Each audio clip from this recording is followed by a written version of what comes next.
Where did you throw the other 50? Said we're rich, we're poor. That's life. Okay. There's good and there's bad. But we're doing well. We thank God. Indeed, Yes, we do. yes. Karibu sana. Asante. As is our tradition, which you may know, we welcome our guests with a proverb. C.T. Muga, who's not here today, normally goes around the African continent. Yes. Comes back from a different country every week with a basket full of proverbs.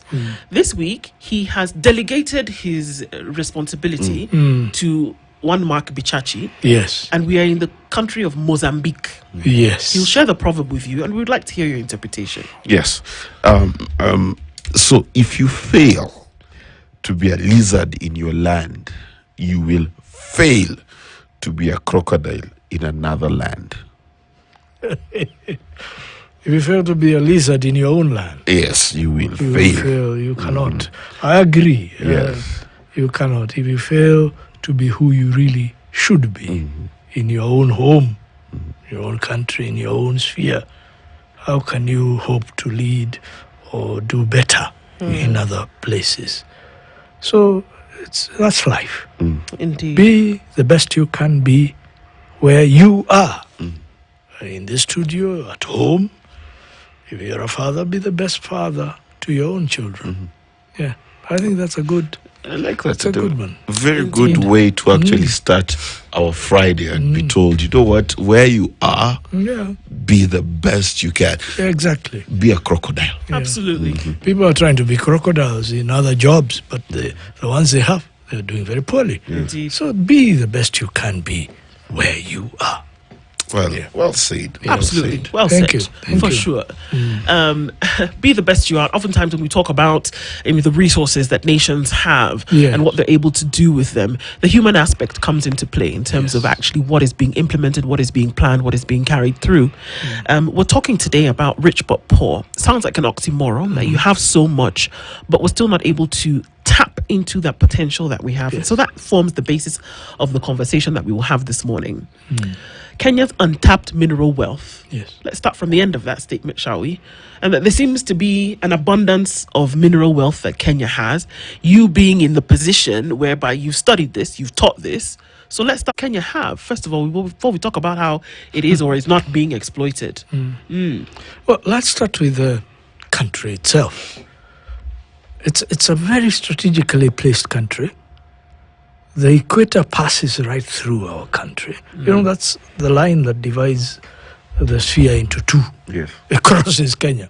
And you can decide today to have breakfast here, South Hemisphere, and we can have lunch in the Northern Hemisphere. True. There are very few countries you can do that about. The next thing is the size of the country. It's not a very small country. It's bigger than France by 40,000 square kilometers. And I use France as an example because of their bullet trains. You know, they're a first world country. Yes. Kenya is larger. Then we have an ocean, the Indian Ocean, east side of Africa. With the next country to the north of us, Somalia, has a very long coastline. Yeah. And I think this argument can go double for them. When you have an ocean frontage, you're open to the world for trade. Then we come to the resources within that land, the minerals, which we are here to discuss about. Indications are that we have everything from oil and gas to gold. Yeah. The reason that we haven't benefited from this is actually us to blame. We are not using the expertise in and around the country optimally. So Kenya is wealthy, and if you look at the price of gold since Mr. Trump went on his tariff war, the prices have skyrocketed. I don't think they have been this high ever. With 1 gram of gold going for $107. If you think of all the gold we may have in a country of our size, 580,000 square kilometers, everywhere from Nyanza to Western to Moyale to the Rift to the coast, it begins to look like we are not poor. But we need to do something to organize ourselves better, to take advantage of this. Supposing I come to your house, I bury 100,000 shillings under your bed and you don't know about it. You will go hungry the first day, the second day. The money is there.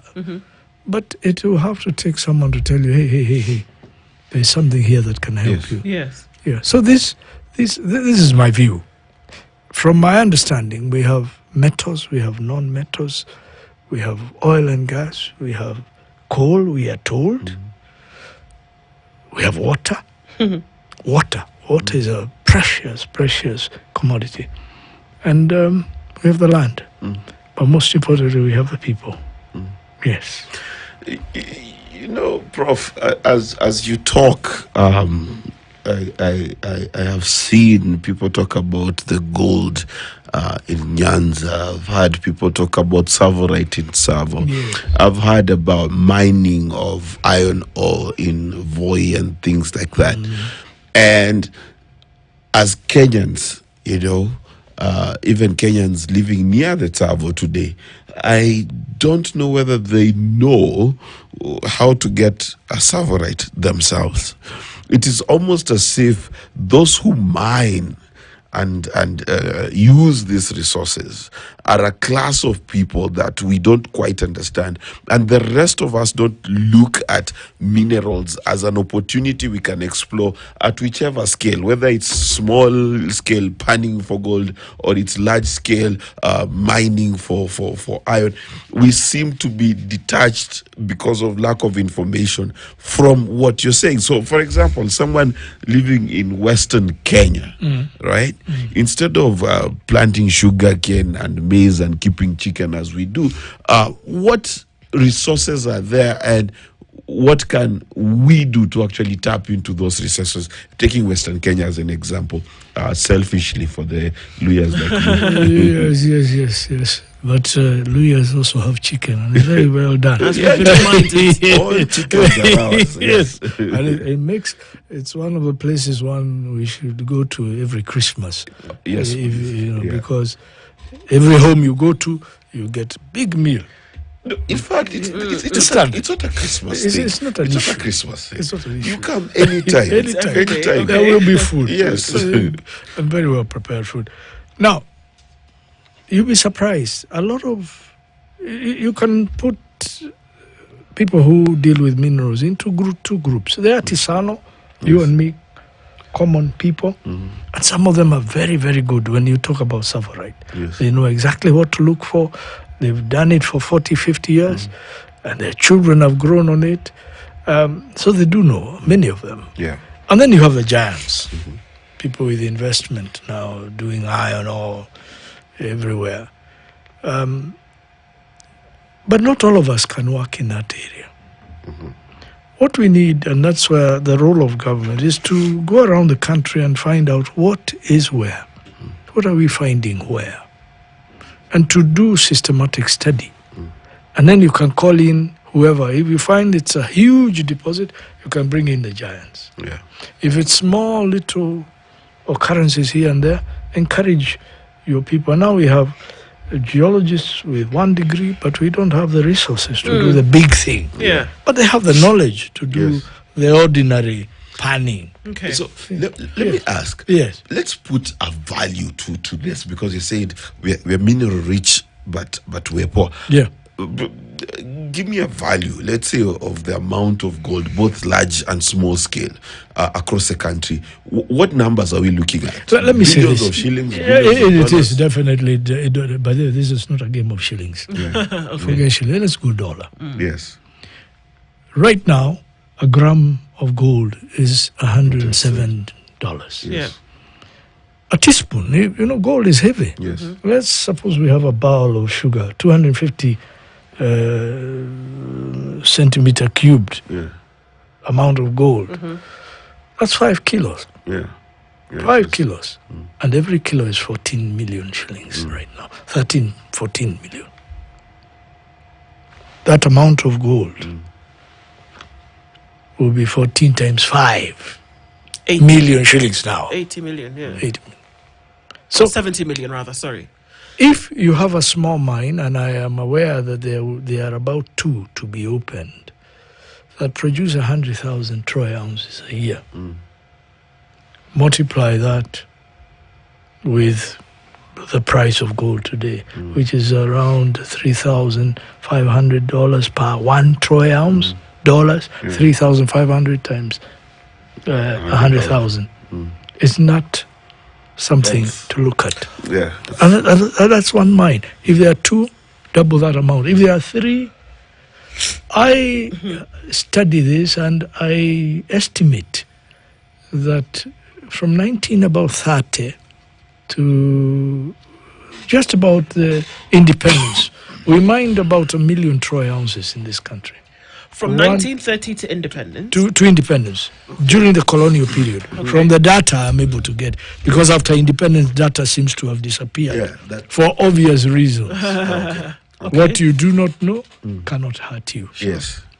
But the colonial records indicate to me that from Western Kenya and Nyanza then, we might have mined a very clear $1 million, 1 million troy ounces. And what would be an estimated cost of what it was going for in that period? Oh, that it was not. It was cheap.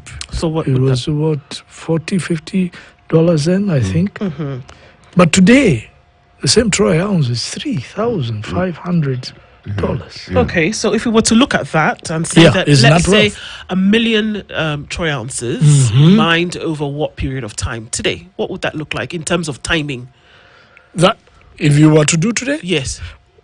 What we would Is that available today? It is available. It is there. So over what are we looking at from the 2000s until today? Are we looking from 2010 until now? Could we get 1 million troy ounces of gold in Kenya between 2010 and present day? I don't know about that statistic because that's the government who would tell us.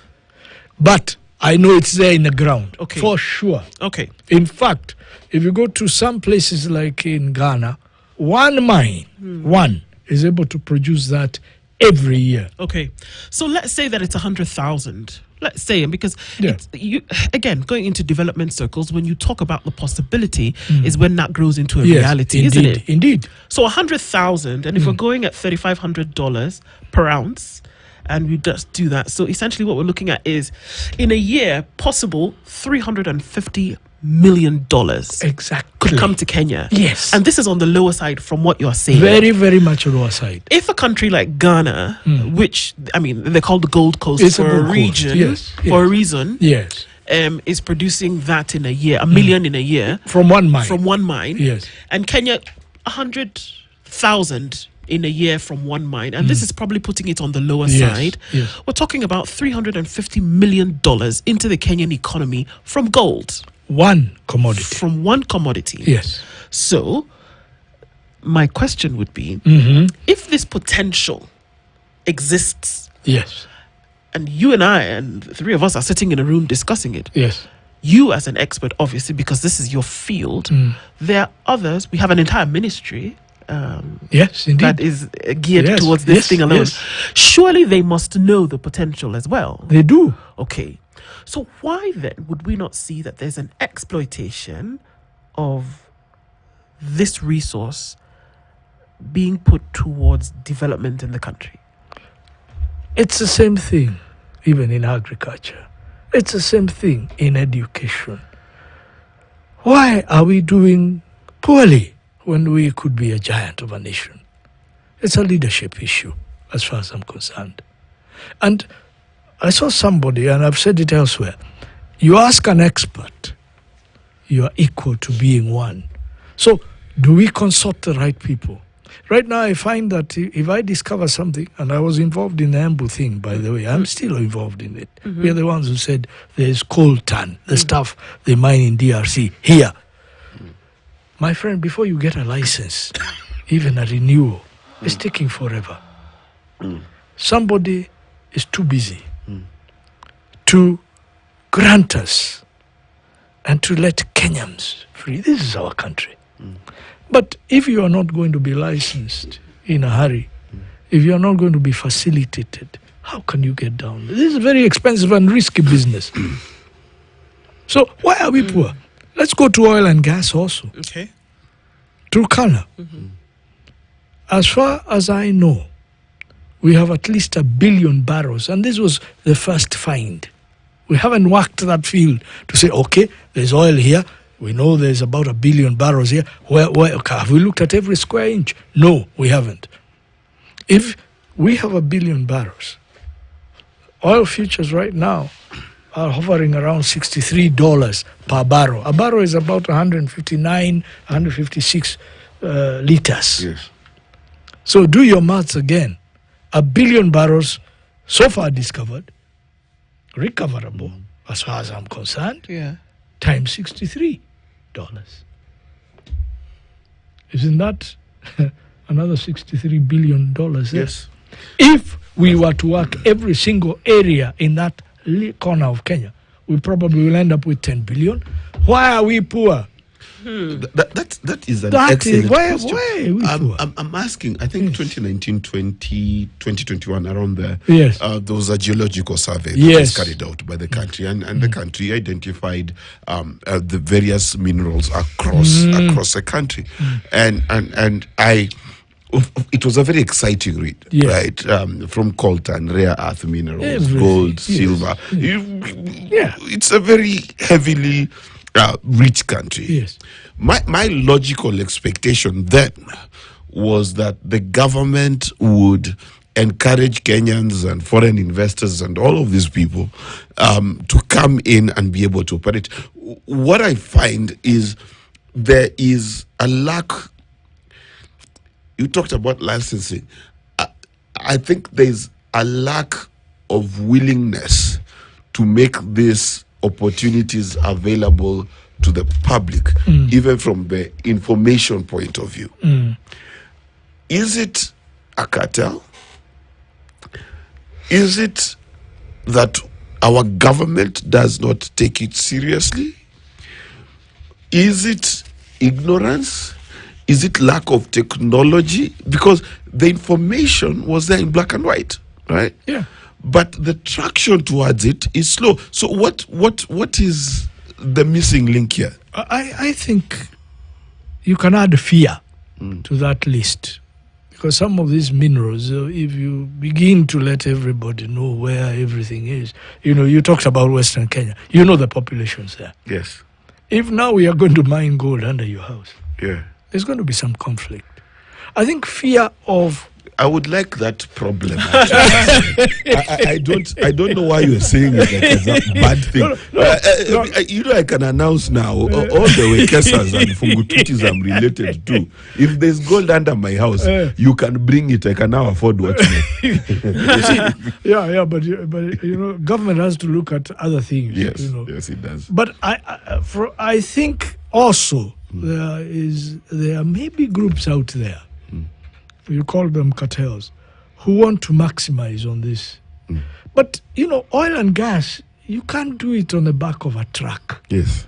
It's a big infrastructure that we have to set up. You saw Talo the other day, I was told they have sold out, the discoverers, to Gulf Energy. That was the company that discovered even the Uganda oil. They were talked to nicely by Kenyans. Yeah. We may have been involved. And they came over to look at our the Rift Lake, that is Turkana, and they found some oil. Now, what we expected was, let's move in there and look at every square inch. And by the way, that is just one corner. Yes. The least prospective, we thought, when I was going to school, was that corner.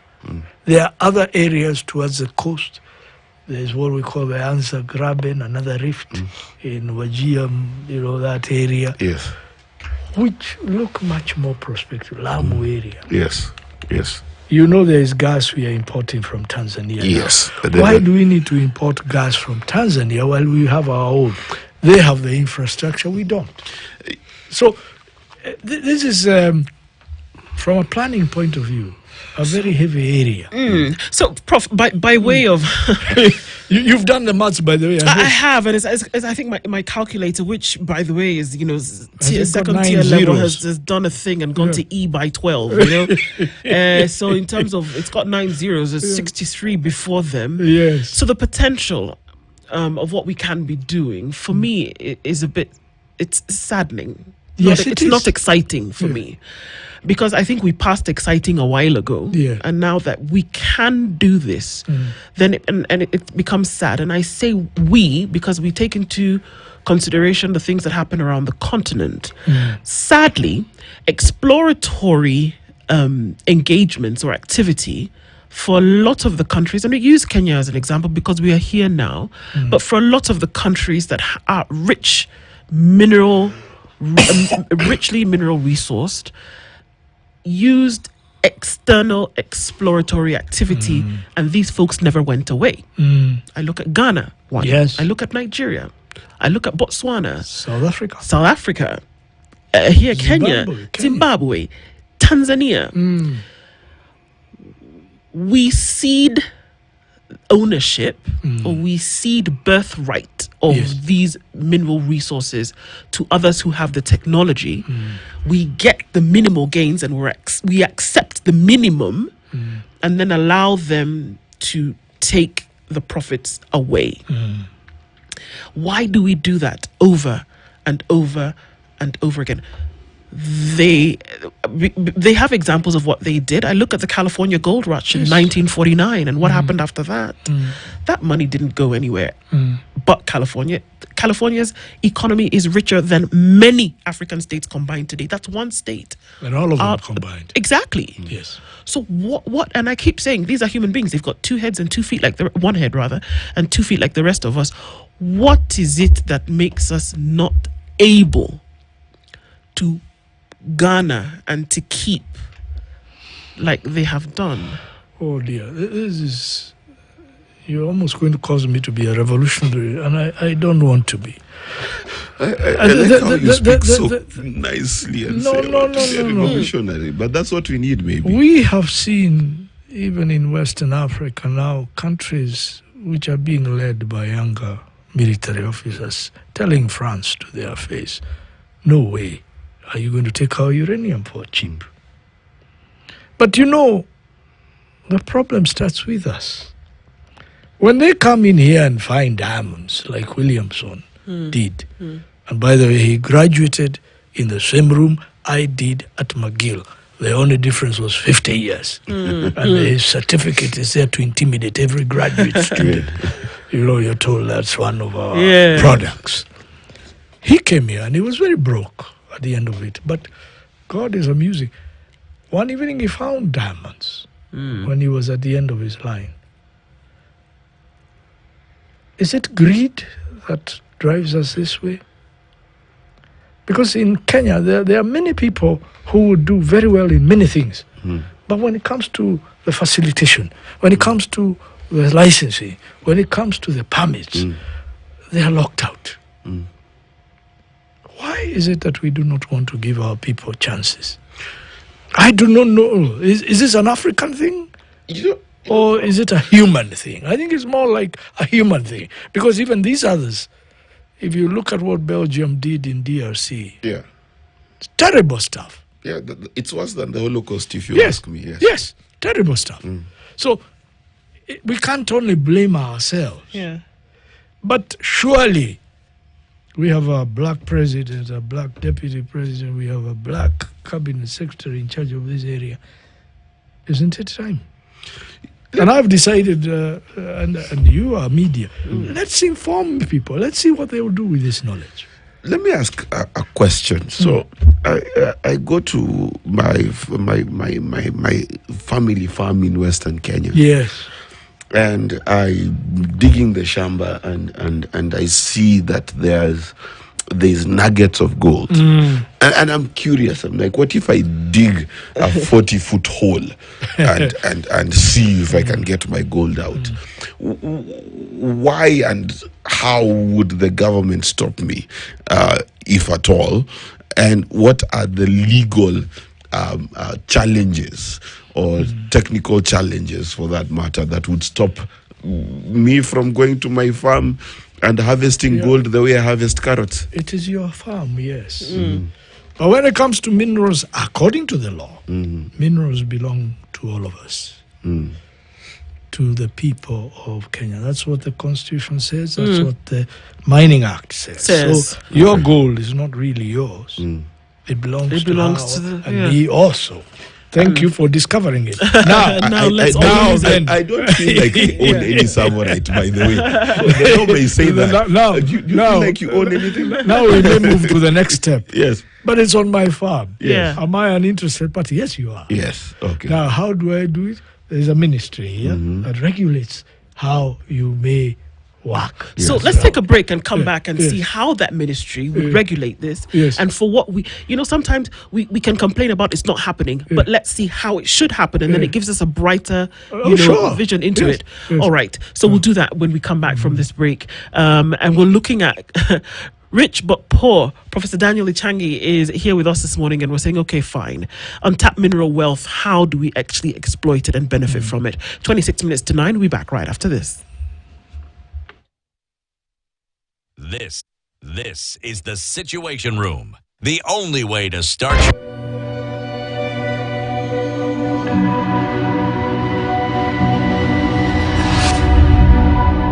People come to me and they say they get discomfort when they have ice cream. Can you imagine that? Avoiding having cold ice cream. Sensodyne gives you long-lasting protections against sensitivity. And people come in and they're like, oh, it works. I can have ice cream and I'm not in any discomfort. I recommend Sensodyne because it works. It's brilliant.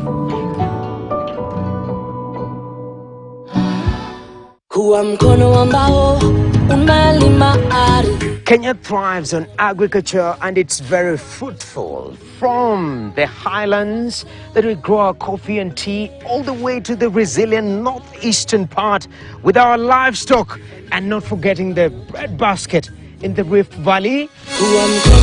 If you're not able to meet an agronomist, you can even view channels whereby you can start from the bottom. Maisha ya siku hizi ni kujituma. Hakuna haja kwenda kutafuta kazi, na kazi yenyewe iko hapa kwa mchanga.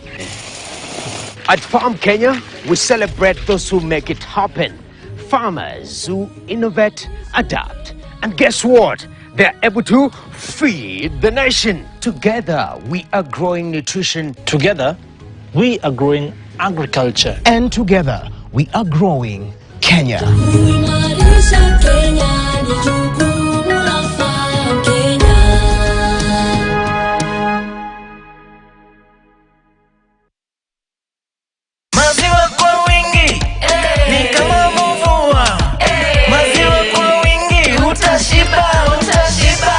Shiba, Utashiba, Fugo Calf Starter Pellets, Calf Grow Pencils, Heifer Grow, Dairy Milk Plus, and Maxi Milk Plus, products of Unga Farm Care. Akishiba, Utashiba, Utashiba.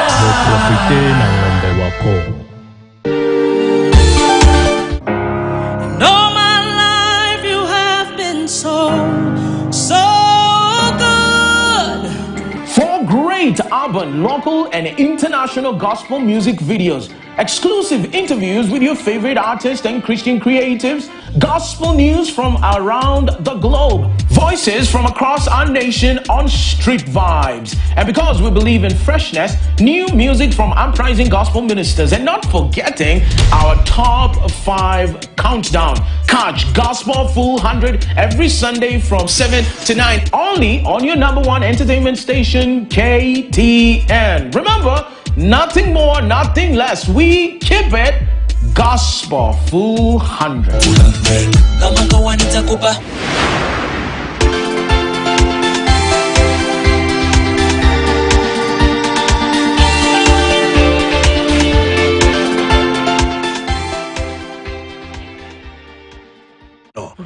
Within it, we see the geothermal activity, that we are using the steam from underground to generate power. Now, that steam could also have mineralized certain areas with, again, precious metals. We see soda ash at the bottom in Lake Magadi, and it's been mined. It's a very interesting lake. It keeps renewing itself. The more you take out, the more it creates. True. Very interesting. And then we have Lake Turkana to the north, where we're finding oil and gas. We have this high area in Naivasha where we have steam. And Menengai crater itself has reputedly about 600 megawatts of power. Why nobody takes it out, I do not know. And you need cheap power if you're going to industrialize, because then your products will be competitive. Yes. Our power is very, very, very expensive. Then we were told 400 million tons of coal in Mui Basin in Kitui. Right there. Now, 400 million tons of coal at what, $40 per ton? And the people in Mui are poor. And when we discuss, do we go ahead and really look at this and find out if it's real? Because that's where I would start. Do we agree? All these politicians come in with their four-wheel drive vehicles and the whole thing becomes a mess. And then on top of that, we have a big belt that we call the Mozambican system that starts in North Mozambique through Tanzania, through Kenya. I guess. In some places it has indications of uranium. Uranium, okay. And uranium is the cheapest power that you can generate anywhere. Have we looked at it?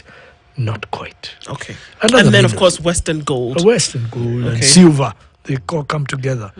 And then when you go towards Pokot, there are indications of even platinum and chromite and other metals, manganese.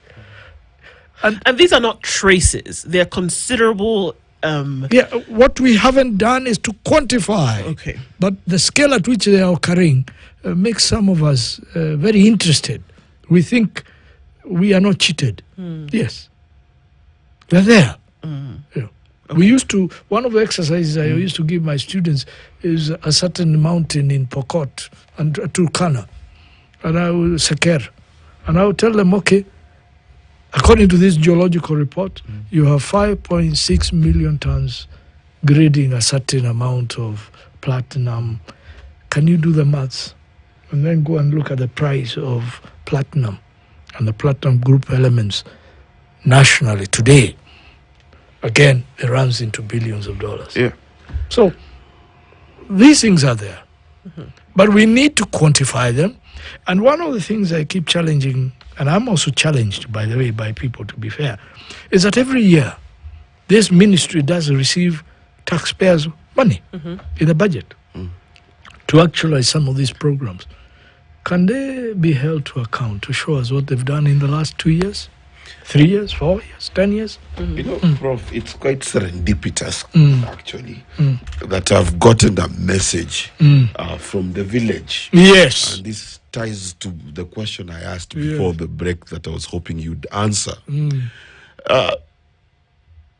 I'll not say the Luya greetings, but he says Oriena, which means hello. Hello, Oriena. And he says the entire Bumula sub-county, half of Matungu, half of Kabuchai, and Kandui are full of traditional iron ore. I don't know what modern iron ore is. And he says they call it Burare. And we got names like Esirare, meaning endowed with iron ore. Yes. And names like Esengeling, meaning a place where iron was extracted. Yes. Now, where do we begin as locals to take advantage of this potential? So basically what he's saying is these areas had iron ore because you had blacksmiths back in the day. So he's quite correct. My question is... And the same tradition, the same technology they were using is the same technology that can be applied to gold. True. Yeah, it's now, metal. My question, as it were, we have found gold in my father's land. Dad, I hope you're listening. You leave me this land. You said that the land is owned by everybody. No, the minerals. Yes, the minerals are owned by everybody. And I don't feel like I own Savrite.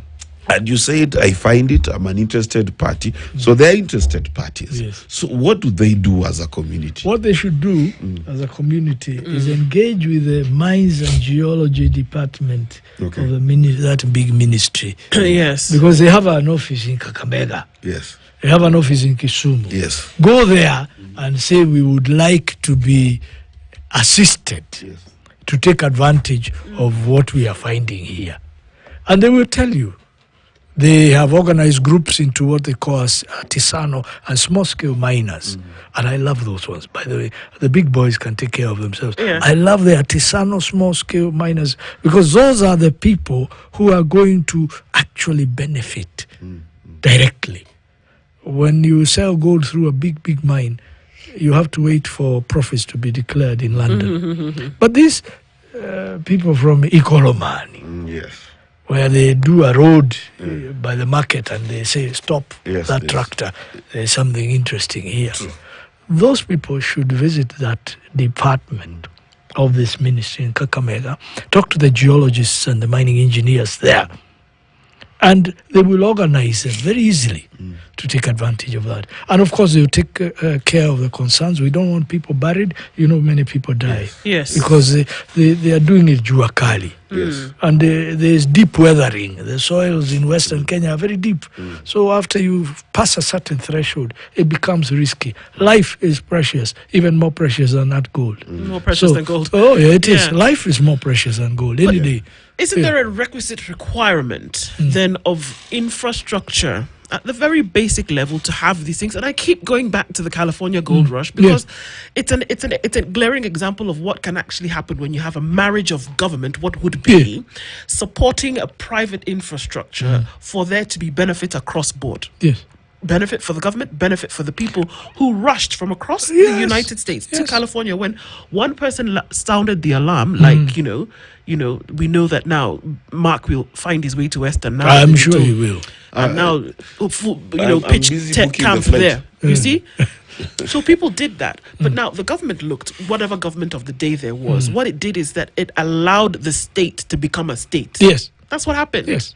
But there needs to be the infrastructure for that to go on. It's not just folks going ahead. It's okay, well, let me see if I can find some gold today in the back, The infrastructure is there, my sister. It's the there. Implementation of policy to allow the infrastructure thrive seems to be the bane of this particular issue. Yes, and I came back to licensing because there are certain gatekeepers who make it very difficult. I wish they would love us. They're already rich enough. Allow us to help my brother here visit Kakamega and be given a fair deal. Yes. Because the knowledge is there. And when you have money in your pocket, my brother, it will help the chicken farmer, the maize farmer, the sugarcane farmer. All of us will get something out of it. So the infrastructure is there, but the gatekeepers must allow us. And why? They must allow us. When you say must allow us, and you've said it, they must allow you've said it the third time now. Yes. When you say must allow, is there a roadblock to getting these licenses? I think from where I sit, yes. And are these roadblocks legal or is it institutional? I think it's institutional, if you ask me, because the laws we have in Kenya are as good as anywhere else, as far as I'm concerned. So people should not own mines. No, you can. So what are we saying here? Because but you must operate according to the law, and you must be vetted and policed, so that when you tell us you have produced 100,000 Troy ounces, it is actually 100,000 Troy ounces, not 150,000. Right. Let's operate according to the law. Otherwise, we will become a Wild West. Yeah, but my question is, Dr. you've referenced to, for example, the project you talked about, I think in Nyeri it was, and you talked about the licenses and the hard to get. I really want to understand what you mean by hard to get. And you just said that it's institutional. Let me say this. Not legal. Let me give you an example. Yes. Right now, I think the minister, the CS for mining, or brother, I call him my brother because he was a governor of a county, is the one who actually, at the end of the licensing process, will have to sign himself. Now you imagine a country of 580,000 square kilometers. How many permits are on his desk right now? Sure. And I think he's in China with Munene. So this week, no work is being done. No, because he has to personally. Yes. I think we need to adjust a bit a CS is in charge of policy. But right now, he's away. He'll come back, maybe he'll be sent somewhere else. Can we unclog that system and give people the licenses so that they can go and work? Okay. So Some of these things are institutional. They are within the framework of how a government works. And they can be sorted out tomorrow if they so decide. Because what we can see is that if you then open this up, you then get policy then being implemented, you then get those doors being opened. Essentially, we start to see that the economy gets an injection, and then we can start to grow. And you then begin to attract serious players because your regime is predictable. These people who are coming to invest here in exploration, in mining, are using other people's money. They have shareholders. They want to know that their investment is safe. Secure. But if you keep on this business where we are poor, yet we are rich, people go to Tanzania. Tanzania has now moved itself very, very well. And that's a question I was about to ask you. I have interest in Tanzania, and I'm probably going there next week. And I'm just sitting here and I'm thinking, how many of my friends that I talk to on a regular day, I think out of 10 of my friends, 2 or 3 of them own a mine somewhere, small scale and different scale. I see and meet Chinese people in Tanzania going all over the country, and they get the licenses and things like that. In fact, there's a thriving business of selling your mining rights to other people because that's how good that mining certificate all of it is. Within the law. Yes. All of it legal. All of it legal. All of it legal. So why is Tanzania thriving in this particular thing? Tell me, my brother. We are East African community. We speak Kiswahili. Yes. Sote. Yes. They have a president. We have a president. Yeah. They have a minister. We have a minister. Yes. Oh, cabinet secretary. Yeah. Why should they be thriving? The geology doesn't stop at the border with Kenya. It comes through Western Kenya. Yes. Anyanza Yeah. to Migori, your area. Why is it that things are made so difficult in this country?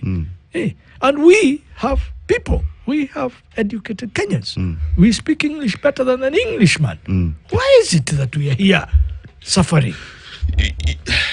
It's a question of leadership. The leaders surely must answer that one. I don't know. There's a spirit. There's something. And you know, by the way, it's not human. The problem is then within that clogged up system, of course, corruption must come in. Kabla hii license iende, unione hapo, au uone ndugu yangu, au uone nani. Why is it that, and you already are doing well, you are rich, allow people to go walk this country and discover what else is there. You know, you raise very valid and pertinent points, and I'm balancing how much the big question is always debt and how much we are getting and things like that. And the math you've done, I've tried to do it in the head, and some of those numbers you're talking about can offset quite a number of our loans. Yes.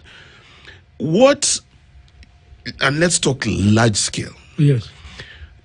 As Kenya, as a people, can we raise the funds, for example, to have a serious gold mine ourselves? Good question. And I'm glad you're a patriot. Yes, we can. Yes. Because the first people to invest in our resources should be our people. Absolutely. Yeah. This is our country. And by the way, one of the things with Tanzania is nationalism. Yes. You don't go there. I got arrested one day for trying to go to Merelani where they mine Tanzanite. Yes. They protect their area. But I explained, I'm a teacher. I cannot be teaching about Tanzanite at the University of Nairobi if I have not been to where the only place where it has been found. But because of that experience, I said, before I go, Lord, allow me to find Tanzanite in Kenya. You should have seen how many hits I got on my socials. Yeah. Because, it's so good to say that this is the only place where Tanzanite is found. Yeah. It makes it expensive. It makes it valuable. Yeah. It's a marketing too. Yes. Now, if I come and say iko ingine, Unaharibu hesabu. Some other person may also say, "Oh, if Ichangi did that, maybe we also have it." True. So, we should be able to invest. And there is a National Mining Corporation of Kenya, which is an arm of government that is supposed to help Kenyans tap into this industry. All the strategic minerals, the ones that have been declared strategic, are supposed to be only worked with involvement of government. So we are actually punching beneath our weight, and we are working almost as at cross purposes with this economy development. It's trying to do its thing here, but it seems that everything that we do or not do is counterproductive to that economy which wants to thrive. That you're going to have to put in, it's like they say, if you're going to test for something, you have to introduce an agent to see whether that thing exists. In this case, if you're testing for it, you have to introduce the implementation of policy to see what this thing can really do. And the policies are there, they're in place. There's nothing, when you talk policy, minerals were supposed to be one of the Vision 2030 flagship projects. What happened? And 2030, by the way, is not very far. It's 5 years from now. Have we achieved what that vision was supposed to do for us? But what are we really doing? What are we doing? What are we really doing? I'm sorry, but I think we need to sit really and it's a leadership issue. I keep saying it. If you allow Kenyans just to do what they're supposed to do according to the law, this is a country that we can revolutionize inside 10 years. And you people wonder what really happened. Yeah. Okay. As a parting shot, we've talked about government and government listens. The Kenyan, Kenyan young person, Gen Z, 30-year-old has kids looking to change his career. I want to get into mining. How would you say I go about it? I don't know. Do I go to Economani and buy an acre and start digging and find it? Do I go to the geological survey and do guesswork? How would I start? Go to the geological survey, the mining and geology section of that big ministry. Go and look for some geologists in there. The director. Tell him you are interested in mining. Could somebody give you a bit of some information? You will be given free information. I'm sure there are many geologists who would really love to share information with you. I do it all the time. Come to the universities. Kenya Technical University of Kenya, University of Nairobi, Jomo Kenyatta. There is even the Taita Taveta University now that teaches this. Go there. Engage with people. You'll be given information. You'll be given a little bit of training. Okay. Yeah. And you'll be shown the law. Kenyans are willing to share information. Okay. Yeah. And once I get the information and I am on the ground, what are some of the legal things I need to do on the ground so that they understand what is briefly the journey starts with prospection, and there are licenses. There is a license for that. Okay. Prospection and even large-scale exploration. Then you are licensed to look in a certain area. You are allowed to peg an area. If there is nobody else who has pegged that area, you can pay a little bit of money for it. Join even the local cooperatives. Artisano in Kakamega, they're there. I love that people have come and set up groups of Kenyans in cooperatives to mine and to explore together. The synergy, because unaleta 100 yangu na mimi naleta 100 yangu. We begin to talk together. What did you find in your place? What did I find in mine? That synergy. And I am interested in the small person myself. The big ones can take care of themselves. They can even hire expertise from South Africa, from England, from wherever. So that's what communities can actually do. Yes. Because we're looking around communities. It doesn't matter what cluster we're looking at in Kenya, that those who are crying today and saying, we know that we are mineral rich. We don't have the power to do anything on our own. But I'm hearing you say that communities can actually come together, maybe force government to and they must be prepared to work within the law. Let them work within the law. I want to say the rule of law is key to development. If you go to Botswana and play around with your diamond industry as a foreigner, you'll be in jail by today. So let us be able to work according to the rules. We have the constitution, we have all these policies, we have all these laws, and it works. Even the cooperative movement is now in on this. So there is something that can be. What would be a message that we need to start looking into at this point? Can't be rich and remain poor. No, we have to agree as leaders, let's say, because we all are leaders, that we work according to the rule of law. Don't deny Kenyans opportunities because you yourself is able to grab licenses everywhere. Let us work. Let the small person work. And by the way, the artisanal workers are the ones who eventually lead you to the big one. True. And then they can become your shareholders. You know, it's amazing. Yeah, because they're the ones who are on the ground. The California story. Yeah. You know, there are mines that have produced, 20 million, even 100 million troy ounces, one mine. It's very possible. One, yes. And we need to look at that with a lot more clarity and seriousness, one would imagine. If you look at the Golden Mile mine in Australia, it was a number of small mines all over the place. And then someone looked at it and said, wait a minute, this is a giant. We can come together. And today, they produce 1 million troy ounces in an area that is probably 3 kilometers by 1.5 kilometers wide. The potential is what should spur us on to growth, and that's for sure. Professor Daniel Ichangi has been our guest this hour, and we're looking at Rich But Poor, Kenya's untapped mineral wealth. The hope is that as we have these conversations, something can actually move. We want to thank you for being here with us this morning and sharing your insights. Asante sana. Karibu. It's 9 a.m.